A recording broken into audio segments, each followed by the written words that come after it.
magandang umaga sa inyo mga kamyaws. Nandito na naman ang inyong paboritong 95.9 Sikat. At syempre, ang inyong mga walang kupas na DJ. Narito si Lady A at ang aking partner na si DJ J.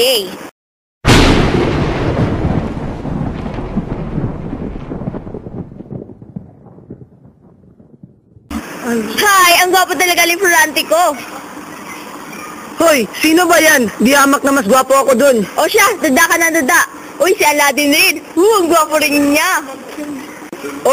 O sige mga kamyaws, atin ang pakinggan ang aming inahandog na kwento sa araw na ito, ang Florante at Laura. Ang pagpapakilala kay Aladdin.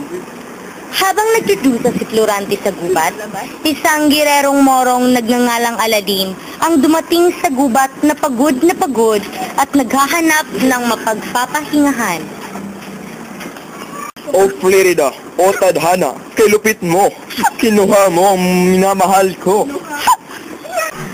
Habang si Aladdin ay umiiyak at nagdudusa, ay may narinig siyang tinig sa gubat. At pagkatapos ay may nakita siyang lalaki. Go. O ano yung tinig na aking naririnig? Tinig ng isang naginagpis na tao. Sino kaya siya? Talagang ako'y minamalas. Ako'y pinapahirapan sa kamay ng taksil na si Adolfo. Si Adolfo malupit at higit pa sa mahalimaw kung manakit. Kaawa-awang tao. Ang lahat ng kanyang tuway natapos lang siya'y pinahirapan at pinagtaksilan. Pagkatapos na marinig ni Aladdin si Florante, ay nagmuni siya ng isang malaking problema. Tadhana ay masakit. Problema ko'y napakahirap. Lutasin dahil sa aking sintang inagaw. Nagmamadali si Aladdin nang mapansing humina ang boses na kanyang naririnig. Kailangan ko na magmadali, kundi hindi ko na maabutan ng taong yon. Lain kayo. Habang tumatakbo ay hinahawi niya ang mga sagabal sa pamamagitan ng kanyang kalis. Nang makita niya ang nakagapos, ay napansin niyang may nakapalibot ditong 2 leon. Siya ay naghanda at nilusob ang mga leon. Hep hep, break time na. Narito na muna ang patalastas na aming handog. Heto ng gatas nyo. Yay! Isa ba yung meron ka?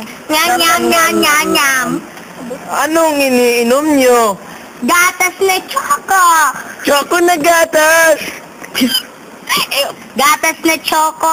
Choco na gatas! Gatas. Na choco! Na gatas. Na choco! Gatas. Na choco! Stop! Ano ba talaga?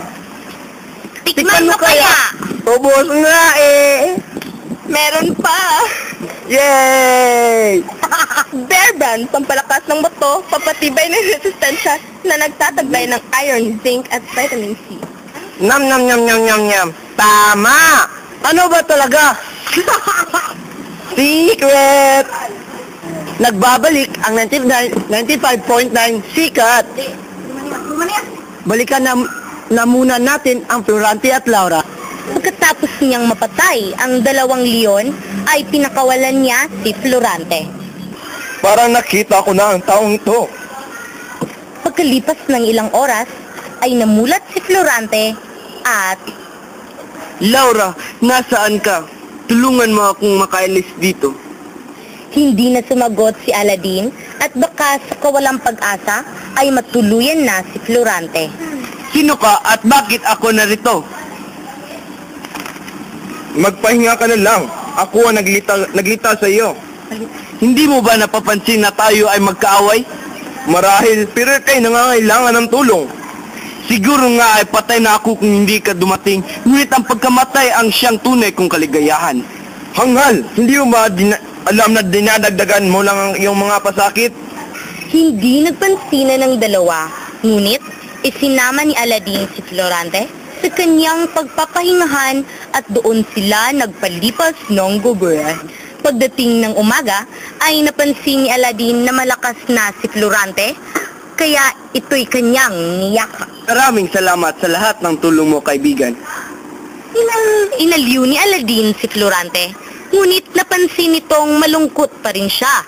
Ano ba ang iyong problema? Maaari ko bang malaman? Sige, sisimulan ko ang aking kwento simula nang ako'y ipinanganak. Oops!